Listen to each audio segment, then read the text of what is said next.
નમસ્કાર દર્શક મિત્રો, YouTube ચેનલ વાલ્મીકીની વાચામાં આપ સર્વેનું ખૂબ ખૂબ હાર્દિક સ્વાગત છે.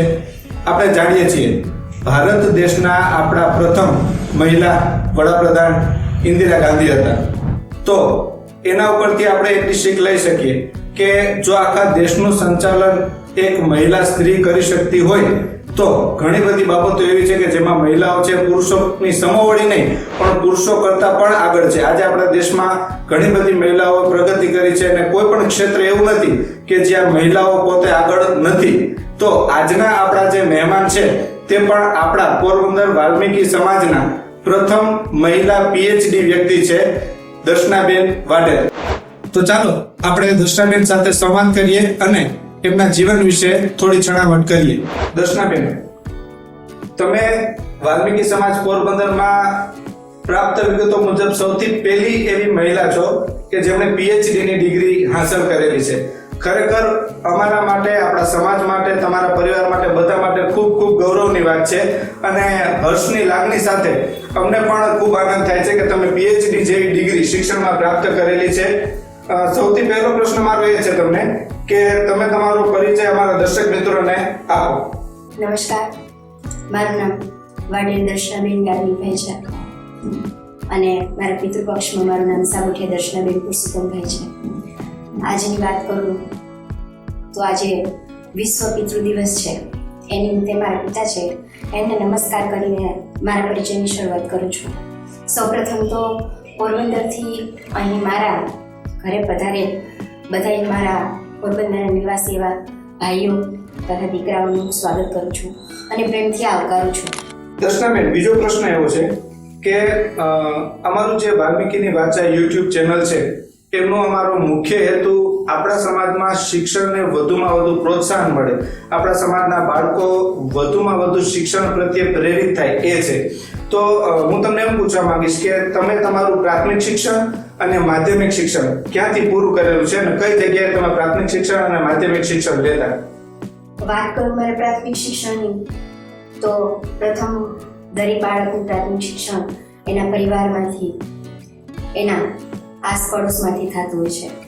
એવી જ રીતે મારા ભણતરની શરૂઆત પણ પોરબંદર વાલ્મીકીવાસમાંથી થયું હતું અને ત્યારબાદ મારી પ્રાથમિક શાળા એટલે કે શ્રી શારદામદેવ પ્રાથમિક શાળામાંથી થઈ હતી, જ્યાં મેં 1 થી 7 ધોરણનું ભણતર હતું તે પૂર્ણ કર્યું. ત્યારબાદ મેં ધોરણ 8 થી લઈ અને 10 સુધીનું શિક્ષણ છે એ લાઇબ્રેરિયન સ્કૂલ જે દરિયાકાંઠાની સામે છે તેમાં લીધેલું હતું અને માધ્યમિક શિક્ષણ છે મેં શ્રી બાલુબા કન્યા શાળામાંથી લીધેલું હતું. સરસ. નેક્સ્ટ ક્વેશ્ચન એવો છે કે પ્રાથમિક અને માધ્યમિક શિક્ષણની વાત થયા બાદ આગળનું શિક્ષણ એટલે કે ઉચ્ચ શિક્ષણ કોલેજની ડિગ્રી જે તમે મેળવેલી છે તો એ કઈ જગ્યાએથી મેળવેલી છે એ દર્શક મિત્રોને જણાવો.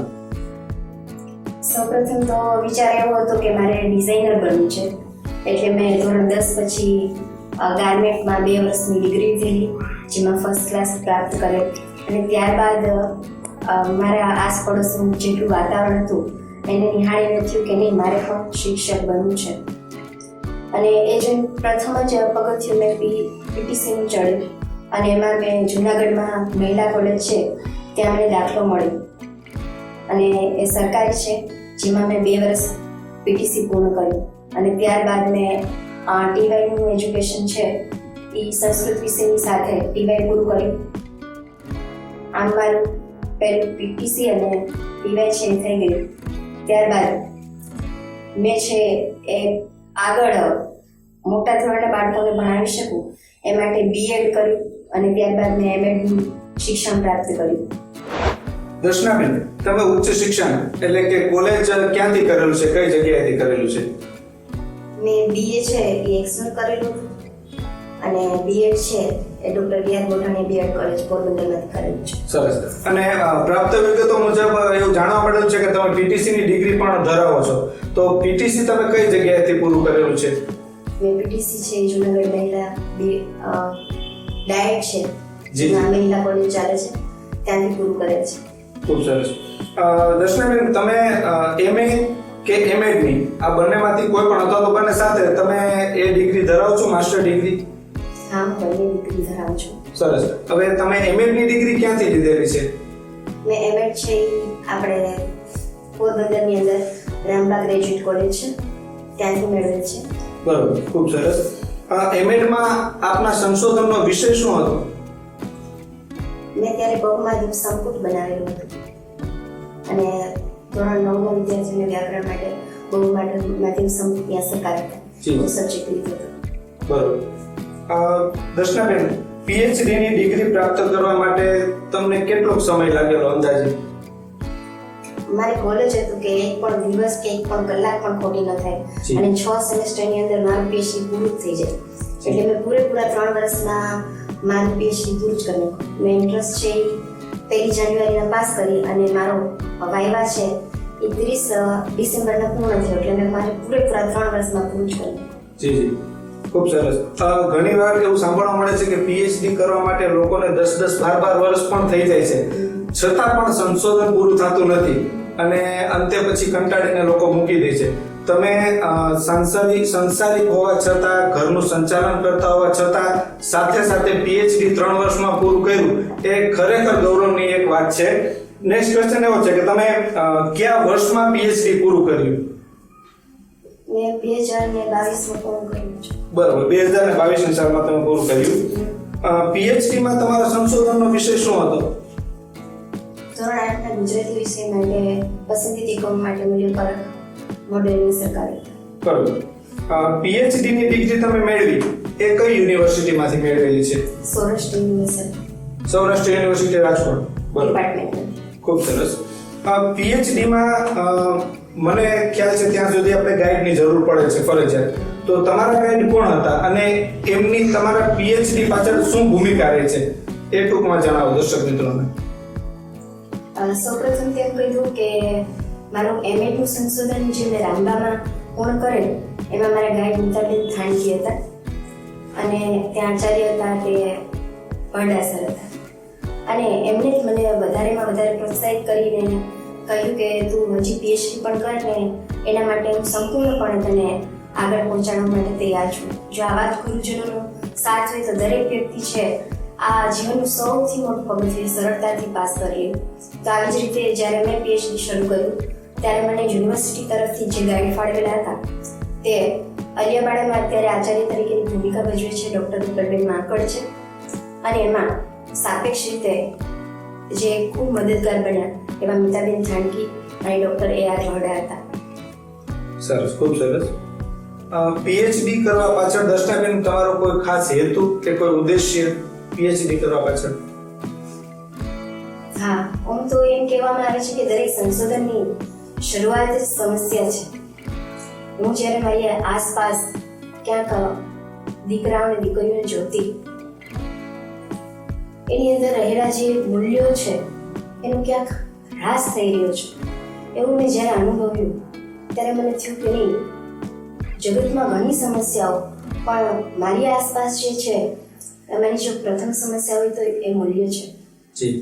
એ મૂલ્યો બાળકો શીખે, એને ઉજાગર કરે, ધારણ કરે, પોતાના ચરિત્રમાં દેખાડે એવી ઈચ્છાથી મેં મૂલ્યપરક મોડેલ છે એની અસરકારકતા વિશેનો સંશોધન પસંદ કર્યું.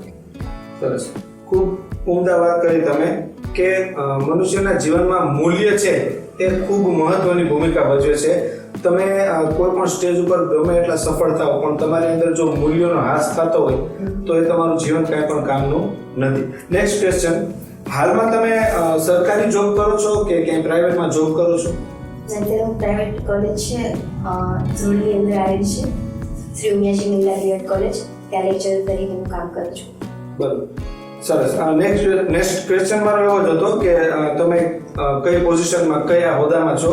ત્યાં તમે કીધું કે તમે જે પ્રોફેસર છો ત્યાં. પીએચડી કર્યા પછી હવે ભવિષ્યમાં તમે સરકારી કોલેજમાં પ્રોફેસર તરીકે જોબના ચાન્સીસ ખરા કે નહીં પીએચડી કર્યા પછી? હા, ઘણા ખરા. બરોબર. નેક્સ્ટ, તમે પ્રેરણા સ્ત્રોત માનતા હોય એવી કોઈ વ્યક્તિ, કે આપણે જાણીએ છીએ કે કોઈ પણ વ્યક્તિ હોય, ચાહે સ્ત્રી હોય કે પુરુષ, એ સફળ થાય તો એની પાછળ કોઈ એક એવી વ્યક્તિ હોય કે જે હર હંમેશ એમની સાથે હોય, એમને સતત મોટિવેટ કરતું હોય. તો આવું કોઈ વ્યક્તિ તો આપના જીવનમાં હોય તો એમના વિશે જણાવો. કોઈ વ્યક્તિ? જેમ જગતગુરુ કહે છે કે મારા ઘણા બધા ગુરુ છે, એવી જ રીતે હું કહું તો મારા પણ ઘણા ગુરુ છે અને મદદગાર પણ ઘણા.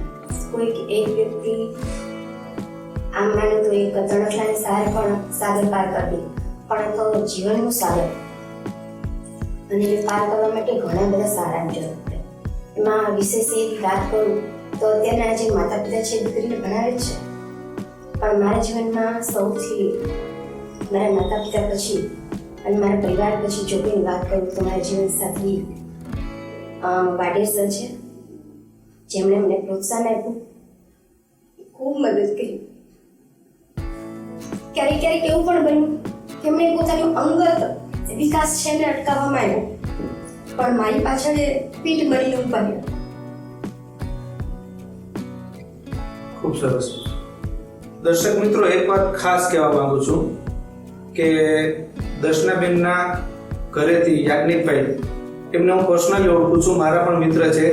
દર્શનાબેન વાત કરતા કરતા પણ જો એમના આંખમાં આંસુ આવી ગયા હોય તો પ્રભુ પાસે ખરેખર એ પ્રાર્થના કરીએ કે જો આપણા સમાજની દરેક દીકરીને જો આવા પતિ કે આવો વર મળે તો દરેક દીકરી પોતાના જીવનમાં જ્યારે નાનપણથી એને જે કોઈ સપનું જોયેલું છે એ પોતે પાર પાડી શકશે, એ સપનું પૂરું કરી શકશે. બસ પતિ સારો હોવો જોઈએ અને પતિ હંમેશા પ્રેરણા સ્ત્રોત બનીને એને આગળ લઈ જવા વાળો હોવો જોઈએ.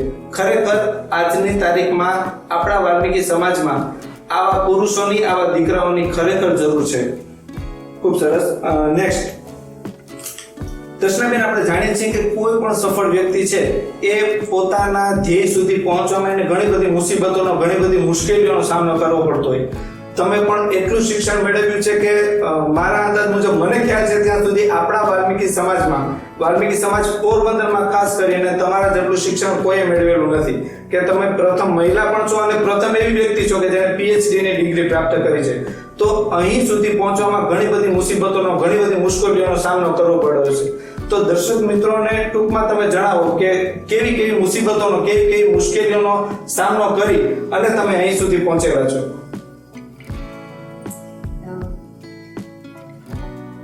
એવું થાય કે શરૂઆત ક્યાંથી કરી, કારણ કે આપણે જ્યાંથી શરૂઆત કરીએ ચાલવાની ત્યારથી જ આ ઠોકર નામની સમસ્યાઓ આવ્યા જ કરે છે. એમ મેં પણ ભણતરની શરૂઆત કરી ત્યારની ઘણી બધી સમસ્યાઓમાંથી એક હતી સમાજ, કે જેને કહેવા માંગતું કે દીકરી ભણીને શું કરશે, દીકરીને મોટી થઈને માત્ર રોટલા જ ઘડવાના છે.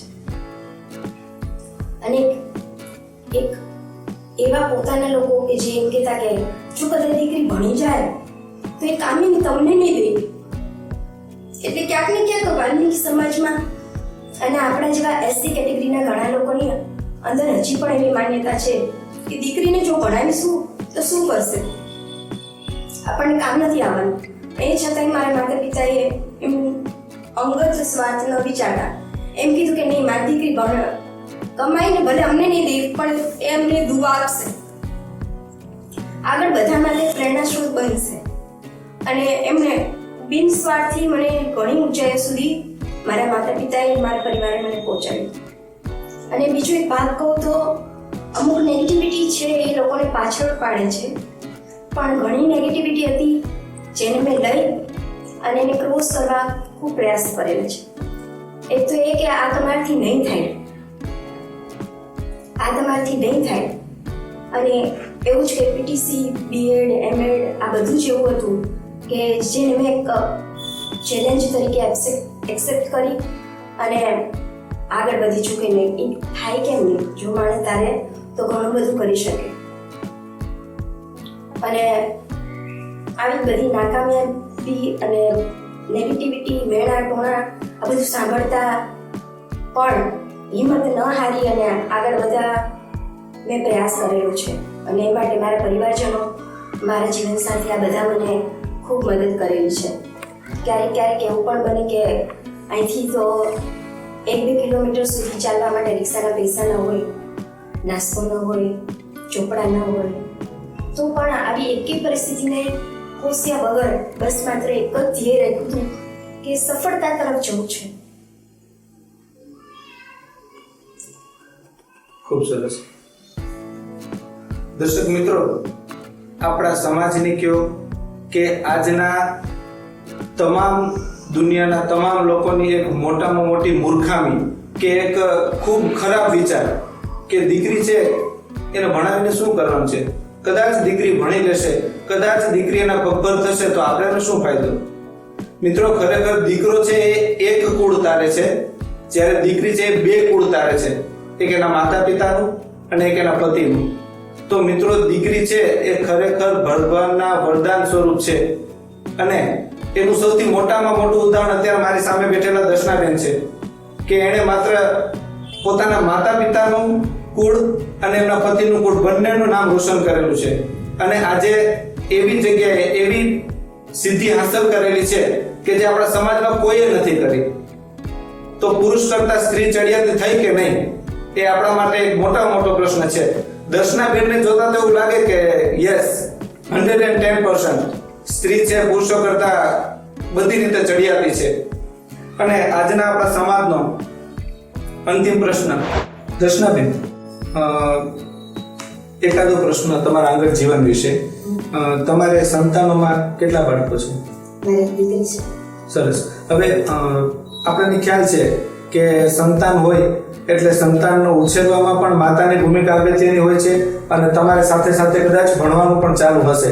તો એવો ક્યારેય કોઈ સમય આવેલો ખરો આપના જીવનમાં કે સંતાનને ઉછેરતા આપને ભણવામાં પણ ક્યારેક મુશ્કેલી આવી હોય? તો એવી કોઈ ઘટના તમને યાદ હોય તો દર્શક મિત્રોને જણાવો. મારા લગ્ન છે 2015માં થયા. એના 15 દિવસ પછી મારે MA માટે રાજકોટ જવું પડ્યું. 2 મહિના પછી મને ખબર પડી કે હું માતૃત્વ ધારણ કરેલું છે અને પહેલું સેમેસ્ટર એવું પૂરું થયું કે મારે આરાધ્યાનો જન્મ થયો. બન્યું એવું કે રેગ્યુલરમાં MA કરવું પડે એમ હતું અને ત્યાંના પ્રોફેસર હતા મોલિયા સર, ચોટલિયા સર, અને ત્યાંનું વાતાવરણ એટલું સ્ટ્રિક્ટ હતું કે તમારે ત્યાં રોજની હાજરી પુરાવી જ પડે તો તમને રેગ્યુલરના કાઉન્ટ ને માર્ક્સ ને એવું મળે. એટલે મારી છોકરી હતી હજી 1 મહિના જેટલું જ થઈ હતી. એટલી નાની એવી બાળકીને કઈ રીતે સાચવીને મારી ડિલિવરી હતી એ સીઝર થયેલું હતું. તો ટાંકા લીધેલા અને ત્યાં કોઈ પરિવાર નહીં, એટલે કઈ રીતે બાળકીને સાચવી મારે એ જ એક પ્રોબ્લેમ હતી. એવામાં MA માટે 2 બસો બદલાવી અને પછી સૌરાષ્ટ્ર યુનિવર્સિટી પહોંચું, ત્યાંથી ચાલીને મારા ડિપાર્ટમેન્ટ જવું અને પછી ઘોડિયાઘરમાં જવું, એક દિક્કત હતી સૌથી મોટી એ સમયની મારા માટે. અને એમાં પણ એવી શરત હતી કે બાળક જો 2.5 વર્ષનું થઈ જાય પછી જેને ત્યાં રાખવામાં આવે અને આ 1 મહિનાની બાળકીને કંઈ બોલે ને કંઈ ચાલે એને કઈ રીતે રાખવી. તો ત્યાં મેં ખૂબ વિનંતી કરી પછી એ 1 મહિનાની બાળકીને ઘોડિયાઘરમાં રાખવામાં તો આવી, પણ એ શરતે કે તમારે દર એક લેક્ચરે ત્યાં ચેક કરવા જવું પડશે કે બાળક બરાબર છે કે નહીં. તો ત્યાંથી અહીંયાનું ડિસ્ટન્સ ઘણું દૂર થાય અને તડકો અને ઋતુ પણ એવી કે વાત પૂછો નહીં. એટલે થોડા સમય પછી એને ફીડિંગ કરાવવા જાઉં, એની સાફ સફાઈ કરવી, પાછું ડિપાર્ટમેન્ટમાં આવું, પાછું એને સાચવવું, પૂરું થાય એટલે પાછી એને લેવા માટે જવી અને પાછી બસ હાયર કરવી અને ત્યાંથી ઘરે પહોંચવું ખૂબ જ એક સમસ્યા ભરેલું કામ હતું. એવામાં ચોમાસું આવ્યું અને ત્યારે બન્યું એવું કે એક દિવસ એવો થયો કે મારી પાસે છત્રી હતી, રેનકોટ હતું, બધું હતું, પણ સાચવવા માટેના માત્ર 2 જ હાથ હતા. અને એક હાથમાં બેગ હતું, એક હાથમાં ગુડિયા હતી, એની દૂધની બોટલ હતી અને છત્રી પણ હતી. છત્રી હું ખોલી ન શકું. એટલે ખૂબ બધો વરસાદ મારી નાની એવી બાળકી ઉપર પડતો હતો. હું ઈશ્વરને પ્રાર્થના કરતી હતી કે આ સમસ્યા હોય ક્યારે પૂરી થાય, હું અમે ક્યારે બાકાત થઈશ. ત્યારે પણ એક આંતરસૂજ અને અંદરથી એવી શક્તિ મળી કે નહીં બસ હવે આ થોડું જ છે, હવે થોડુંક જ છે ને આમ થતાં મારી મંજિલ સુધી પહોંચી. અહીં સુધી પહોંચવું કોઈ સરળ નહોતું, છતાં પણ આમ નાની ઘણી એવી સમસ્યાઓ હતી જેને આપણે કહી શકીએ કે મારા સફળતા પાછળ આટલા પહાડો પાર કરીને પછી સુધી પહોંચી છું. ખૂબ સરસ. દર્શક મિત્રો, સાંભળો છો ને, આપણે જ્યારે આપણા બાળકને ભણાવવું હોય તો આપણે ત્યાંથી શરૂઆત કરીએ કે બાળકને ભણાવવું તો ખરી પણ ઘણી બધી સમસ્યાઓ આવે છે. કઈ રીતે ભણાવવું, ક્યાં ભણાવવું. તો દર્શનાબેને પોતાની જે સમસ્યાઓ કીધી ને એમની સામે જો તમારી સમસ્યાઓ રાખશો ને તો કદાચ કણભર પણ નહીં હોય. અને આપણે બસ શિક્ષણ નથી મેળવવું એની પાછળના આપણે બહાના શોધીએ છીએ. પણ જેને ખરેખર શિક્ષણ મેળવવું છે, જેને જીવનમાં પ્રગતિ કરવી છે, જેને કંઈક બનવું છે, એ તમે સાંભળ્યું હમણાં કઈ રીતે બની શકે છે. બાળકનો ઉછેર સાથે સાથે અભ્યાસ અને ઘણી બધી મુશ્કેલીઓનો સામનો, આ બધું એક સાથે કરવું. અંદરથી એવો શબ્દ આવે છે મારી કે માસ્ટર બ્લાસ્ટર છે એ ખાલી સચિન તેંડુલકર ક્રિકેટમાં છે એવું નથી. ખરેખર એક સ્ત્રી એના જીવનમાં પોતે પણ એક માસ્ટર બ્લાસ્ટર જ છે કે જે સંસારની સાથે સાથે બાળકનો ઉછેર, પોતાનું કરિયર, પોતાનો અભ્યાસ બધું એક સાથે કરી શકે. ધન્ય છે એ સ્ત્રીને અને ધન્ય છે એમના માતા પિતાને કે જેણે સ્ત્રીને આટલી હિંમત આપેલી છે ભગવાને. અને મિત્રો ખરેખર દર્શનાબેન આપણા સમાજ માટે એક એવી પ્રેરણારૂપ વ્યક્તિ છે કે જેનાથી, જેમના દ્વારા, જેમના સંવાદથી પણ ઘણું બધું શીખવા મળે, ઘણું બધું જાણવા મળે એવું છે. દર્શનાબેન, આપણો અંતિમ પ્રશ્ન કે હવે તમે વાલ્મીકી સમાજમાં એક આદર્શ વ્યક્તિત્વ છો, એક પ્રેરણારૂપ વ્યક્તિત્વ છો કે તમારું જોઈને, તમારો ઇન્ટરવ્યુ જોઈને ઘણા બધા બાળકો, ઘણા બધા વિદ્યાર્થીઓ, ખાસ કરીને સ્ત્રીઓ, છોકરીઓ કે જે ભણે છે, 10મું કે 12મું પાસ થાય એટલે તાત્કાલિક માતાને અને પિતાને એક જ વિચાર આવે કે બસ મારી દીકરીને પરણાવી દઈએ, સંસારની કરી દઈએ, આમાં છૂટા થઈ જાય. તો આવા વિચારો માતા પિતાને નીકળશે કે નહીં તો ખબર નથી, પણ છોકરીના મનમાંથી આ વિચાર નીકળી જશે કે મારે હજી પરણવાની ઉંમર નથી, મારે મારા પગભર બનવાનું છે. આટલા તમે પ્રેરણારૂપ વ્યક્તિત્વ છો. તો અમારી યુટ્યુબની ચેનલ દ્વારા તમે આપણા વાલ્મીકી સમાજના વિદ્યાર્થીઓને ખાસ કરીને શિક્ષણ વિશે કોઈ સંદેશો કે કોઈ સલાહ આપવા માંગો છો તો એ જણાવો. મને વાલ્મીકી સમાજની દીકરીઓ અને દીકરાઓ માટે બે પ્રેરણા સ્ત્રોત એવા શબ્દો બોલવાનું કહ્યું છે. તેમાં જરૂરથી કહું કે અત્યારની દીકરીઓ અને દીકરાઓ જેટલા પણ મહેનત કરે છે એ ભણે. બાબા સાહેબ આંબેડકરના જે 3 સૂત્રો છે, શિક્ષિત બનો, સંગઠિત બનો અને સંઘર્ષ કરો, આ સૂત્રો તમને જીવનથી તારવી જ દેશે. પણ એ માટે તમે થોડું કરો. અને એમાં જીવનમાં વિવાહિત જીવન, સામાજિક જીવન અને પારિવારિક જીવન આ કોઈ તમને નડતા નથી. માત્ર તમારી અંદર આત્મશક્તિ એટલી હોવી જોઈએ કે કોઈ પણ પ્રશ્ન આવશે, કોઈ પણ સમસ્યા આવશે, અમે બંને સાથે મળી અને એને પાર કરવા પ્રયાસ કરીશું. અને જો તમારી અંદર આટલી શક્તિ હશે, આટલી સ્ત્રોત હશે પ્રેરણાનું, તો તમે જરૂરથી કામયાબ બનશો જ. બાબા સાહેબ આંબેડકરના જીવનની આપણે વાત કરીએ તો એમણે પોતાના જીવનથી લઈને જ્યાં સુધી આપણે એના મૃત્યુ સુધીનું એમનું આખું કવન વાંચીએ તો તેમાં તમને જોવા મળે છે એને ક્યાંય જઈને નારા નહોતા લગાવ્યા કે મારો સમાજ પીછળેલો છે, મારો સમાજ કચડાયેલો છે, એમની સાથે આવું વર્તન થાય છે. પણ એ એક જગ્યાએ રહી અને એટલા કાબિલ બન્યા હતા. અત્યારના આપણા સમાજમાં જુઓ તો માત્ર એક જ રોજનું હોય છે કે ભણી લીધું પણ સમાજ માટે કંઈ નથી કર્યું, આ કરી લીધું પણ સમાજ માટે કંઈ નથી કર્યું. પણ હજી એ લોકો તે કરવા માટે સક્ષમ નથી. બાબા સાહેબ આંબેડકરને જોઈએ તો એના જીવનમાં કેટલી બધી PhDની ડિગ્રી, માસ્ટર ડિગ્રી અને કેટલા બધા વિષયો, આ બધાનું સંગઠન કરી અને એટલા શક્તિમાન બન્યા હતા કે ત્યારે ગાંધીજીને પણ વિચાર આવ્યો કે જો આ સંવિધાન ઘડવા માટે કોઈ શક્તિમાન હોય તો બાબા સાહેબ આંબેડકર છે.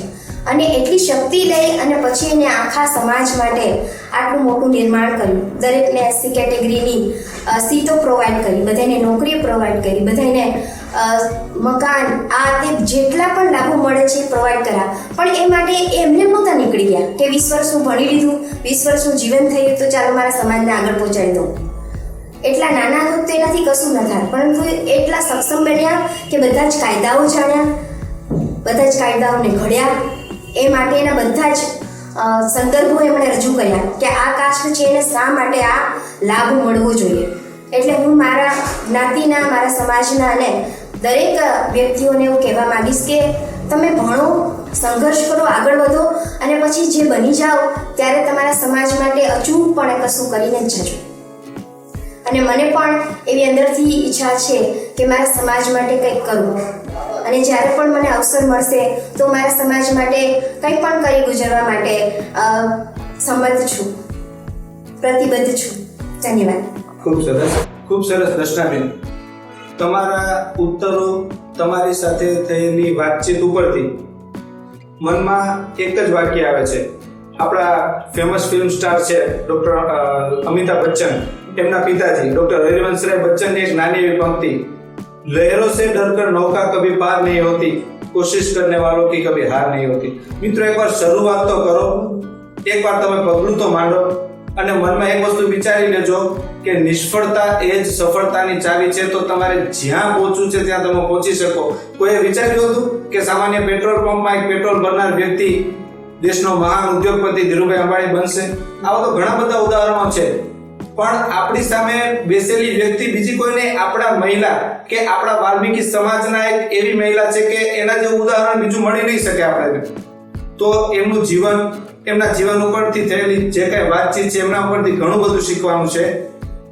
દર્શનાબેન, તમને અમારા YouTube ચેનલ વાલ્મીકીની વાચાનું કામ કેવું લાગ્યું એ દર્શક મિત્રોને જણાવજો જરા. વાલ્મીકી વાચા એ ખરેખર એક આપણે એમ કહીએ કે એક બિરદાવા જેવી એક સંસ્થા છે જેને આપણા યુવા મિત્રો ચલાવી રહ્યા છે. એક પ્રથમ પગથિયું છે જે વાલ્મીકી લોકોને જાગૃત કરવાનું કામ કરે છે.